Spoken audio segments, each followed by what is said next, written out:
Hola, ¿qué tal? Yo soy Nicolás Márquez y nos estamos aproximando al 24 de marzo, fecha convertida por la partidocracia y la demagogia en un insólito feriado turístico.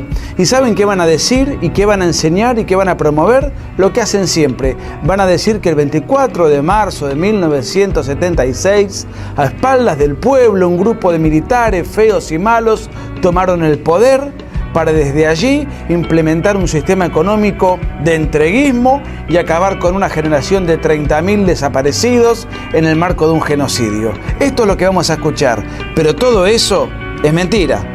Corría 1970, Argentina era gobernada por un gobierno militar, pero me interesa ese año porque en ese año aparecen dos organizaciones particularmente conocidas. Una fue el Ejército Revolucionario del Pueblo, capitaneada por Mario Roberto Santucho, y la otra organización que aparece ese mismo año fueron los Montoneros, capitaneados por Mario Firmenich. Esta última organización tuvo mayor fama en su debut porque comenzó secuestrando y asesinando al general Pedro Eugenio Aramburu, expresidente de la Nación. Ambas organizaciones a partir de entonces comenzaron a reclutar gente, a prepararse en la guerrilla y en el terrorismo urbano para desestabilizar el orden constituido. Muchos de sus cuadros se capacitaron en Cuba y a partir de entonces se entró a llevar a la Argentina a un clima de guerra civil intermitente, tal como ellos la definieron. El ERP mayormente era una organización político-militar de carácter guevarista, con influencias trotskistas. Ellos lo que pretendían fundamentalmente era arrastrar la guerrilla hacia zonas rurales. Montoneros, en cambio, lo que pretendía era congraciarse con el peronismo, llevar adelante la política del entrismo. Se dedicaban al terrorismo urbano y era una ideología más difusa. El ERP era mucho más ortodoxo. ¿Cuáles eran los argumentos para sus crímenes, para sus secuestros, para sus atentados, sus colocaciones de bombas, etcétera, etcétera? Ellos decían: hay un gobierno de facto, hay un gobierno que no es legítimo, hay un gobierno que no está constituido con una base popular, por consiguiente, nuestra acción criminal se justifica. Ahora bien, la reacción del gobierno de facto, que era una costumbre en Argentina tener gobierno de facto con relativa periodicidad, todo tiene que ser analizado en un contexto específico. ¿La reacción cuál fue? Bueno, vamos a juzgar a estos criminales conforme a derecho, con garantías jurídicas. ¿Qué se hizo? Se crearon 9 salas, es decir, cámaras federales para juzgar los hechos terroristas o los hechos delictivos que cometía la subversión. Eran 3 salas conformadas por 3 jueces y entre 1971 y 1973, que fue el plazo en el cual estas salas de magistrados funcionaron, pudieron llevar adelante 8.927 casos y detener 2.000 guerrilleros y 371 de ellos poder condenarlos. De manera tal que desde el punto de vista jurídico-institucional se estaba luchando contra la guerrilla con la ley en la mano, con juicios, con abogados defensores, con fiscales, con garantías jurídicas. No fueron cuestionadas. Y finalmente, en 1973, vuelve la democracia. Se levanta la proscripción al peronismo y el candidato peronista para encabezar la fórmula presidencial fue Héctor Cámpora. Héctor Cámpora gobernó solamente 49 días, suficiente como para hacer un desastre en el país. ¿Qué hizo Cámpora? A los casi 2.000 guerrilleros detenidos los amnistió e indultó. Los amnistió el Congreso y él los indultó. ¿Qué hizo? Derogó la Cámara Federal Penal que había sido creada para juzgar a la guerrilla. Y como si esto fuera poco, derogó 20 artículos del Código Penal que fueron sancionados precisamente para juzgar delitos de subversión y terrorismo. Es decir, desbarató el aparato defensivo del Estado, apartó a los jueces, quitó las leyes y dio plena libertad a la guerrilla o a los guerrilleros que estaban detenidos en establecimientos penitenciarios. Dejó al país absolutamente desarmado. Ese fue el legado de Cámpora en apenas 49 días de gobierno. ¿Por qué duró solamente 49 días de gobierno? Porque los objetivos que tenía el Partido Justicialista y sus feligreses, o el Partido Peronista, era traer a Perón, que estaba exiliado en Madrid. Y en ese regreso se generó una tremenda batahola entre los extremismos de izquierda que estaban en el peronismo, que eran los Montoneros, y la línea ortodoxa o tradicional del peronismo. Ese episodio que se dio cuando Perón llegaba al país se conoció como la masacre de Ezeiza. Esa masacre tuvo al menos 400 víctimas, de manera tal que tanto Héctor Cámpora, presidente de la Nación, como Solano Lima, vicepresidente de la Nación, se vieron obligados a renunciar a los cargos que tenían como consecuencia de los crímenes y de una situación de desborde que ellos ya no podían manejar.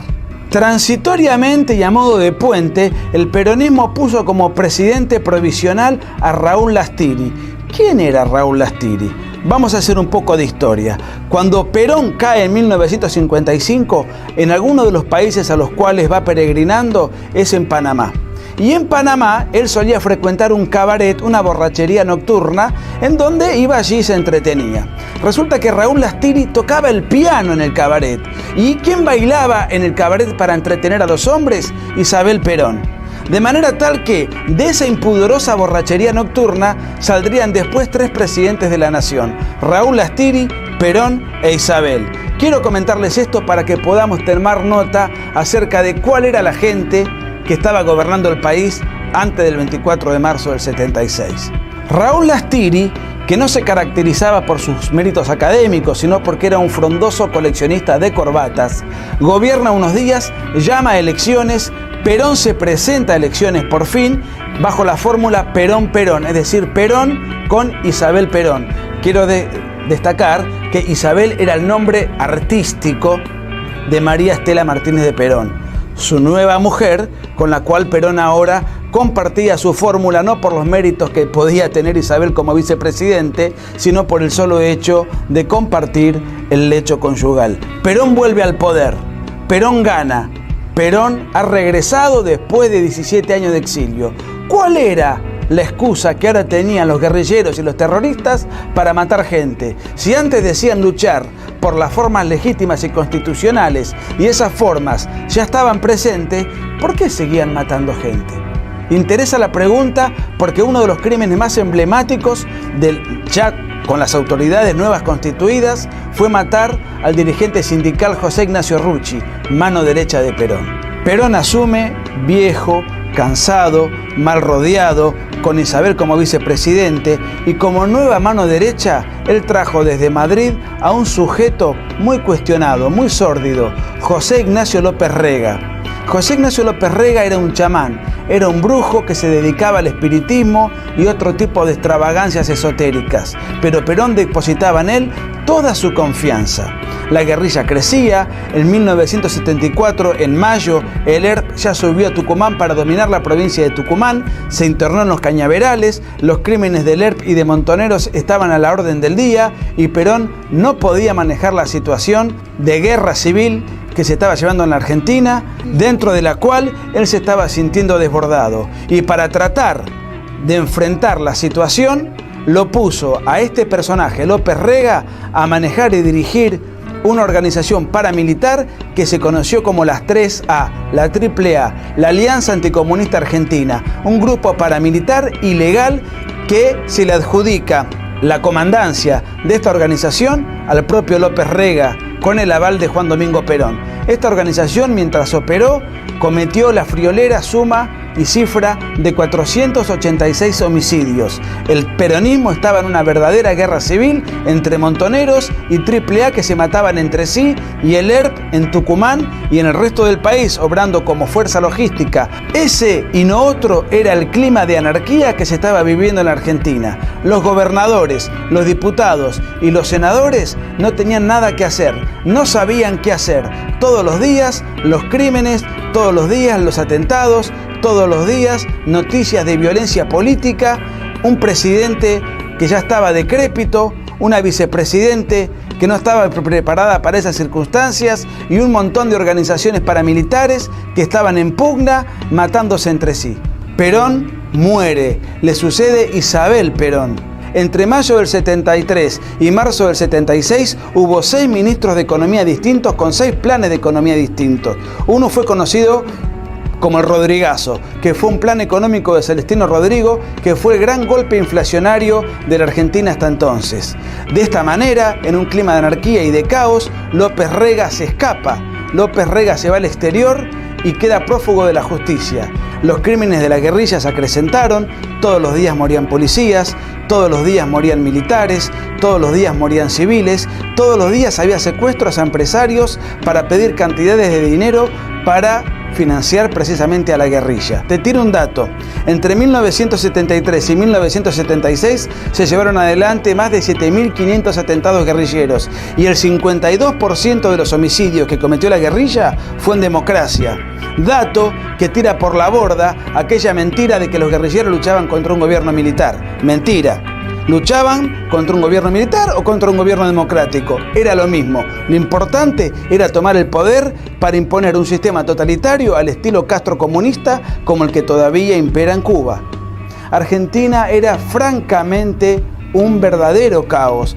Y nadie quería ir a elecciones, no había candidatos, no había propuestas, nadie quería suplantar a Isabel Perón y la clase política, la clase sindical, la clase empresarial y la clase periodística iba a golpear la puerta de los militares. Todos los diarios de la época, todos los días, mostraban lo que era la guerrilla y seguían insistiendo e instigando a los militares a que tomasen el poder del Estado. Mientras tanto, Tucumán seguía siendo el epicentro de la guerra antisubversiva. Explotaban aviones, derribaban helicópteros. Era realmente una guerra aparte. Por algo los guerrilleros consideraban que Tucumán era una suerte de Vietnam vernáculo. Entonces, en este contexto, Isabel Perón y toda su corte de ministros firmó un decreto famoso que ordenaba explícitamente aniquilar el accionar de los elementos subversivos. Se le dio rienda suelta al ejército para combatir en operaciones de combate, valga la redundancia, a la guerrilla solamente en Tucumán en enero y febrero del 75. Luego ese mismo decreto se amplió a todo el país en octubre del 75. A partir de entonces nació en Argentina el fenómeno tristemente célebre de los desaparecidos. Con el segundo decreto, cuando el aniquilamiento de la subversión se circunscribe a todo el país, la cantidad de desaparecidos aumenta un 700%. Los desaparecidos no fueron un invento de Videla, fueron un invento del peronismo. Seamos claros, lamentablemente el gobierno militar, cuando tomó el poder en marzo del 76, cometió el gravísimo error de peronizar la metodología para combatir a la guerrilla. Insisto, la técnica de detener a un guerrillero y hacerlo desaparecer es una técnica absolutamente inapropiada que yo reprocho, pero me interesa que se conozcan los antecedentes. No fue un invento del golpe militar. El golpe militar cometió el error de continuar con una metodología que había diseñado el peronismo. Entre febrero y marzo de 1976, todos los diarios, los sindicatos, los partidos políticos, la sociedad en su mayoría pedía a gritos el golpe militar. Nadie quería ir a elecciones, los funcionarios del gobierno se escapaban, los diputados y senadores retiraban sus pertenencias. Más que un golpe militar, podemos hablar de un abandono de gobierno, Se produce el 24 de marzo del 76, un día triste porque había fracasado la democracia. Pero la gente pidió esa solución. Inclusive el Partido Comunista. Les digo algunos datos como para que tomen nota del consenso que tuvo el gobierno militar. La Unión Cívica Radical durante la presidencia de Videla gobernó 310 municipios. El Partido Justicialista, el Partido Derrocado, gobernó 192 municipios. El Partido Federal 80, el MID 90. En mi ciudad, Mar del Plata, el socialismo gobernó sin ningún tipo de problema y el Partido Intransigente, otro partido de izquierda, gobernó 4 municipios. El Partido Comunista apoyó el golpe de Videla. ¿Saben quién más apoyó el golpe de Videla? Ernesto Sábato, luego prologador del libro Nunca Más. Por eso, cuando revisemos la historia, revisémosla de una manera completa y no de una manera historietística, tal como se hace ahora. En conclusión, los números de la Guerra Civil Argentina son escalofriantes. El terrorismo marxista a lo largo de 10 años cometió 21.700 atentados, 6 por día, 1 cada 4 horas. Eso incluye 1.500 homicidios, 1.748 secuestros, 5.000 colocaciones de bombas, etcétera, etcétera. Luego tenemos al peronismo que a través del terrorismo, con López Rega y con la AAA, cometió 486 homicidios. Finalmente, 800 guerrilleros cayeron en combate, hubo 900 desaparecidos durante el gobierno peronista y 6.400 desaparecidos durante el gobierno militar.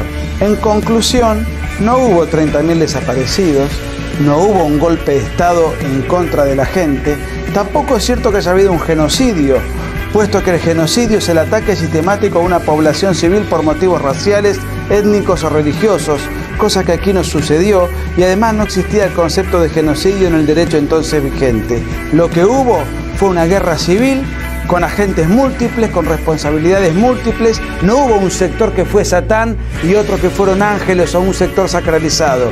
Fue una responsabilidad multilateral de una guerra revolucionaria que empezó el terrorismo y que por el bien de la República, aunque con muchísimos errores sin duda, ganaron los militares. Ahora bien, el 24 de marzo, que es un día sindicado como el Día de la Memoria, yo me pregunto, ¿de la memoria de quién?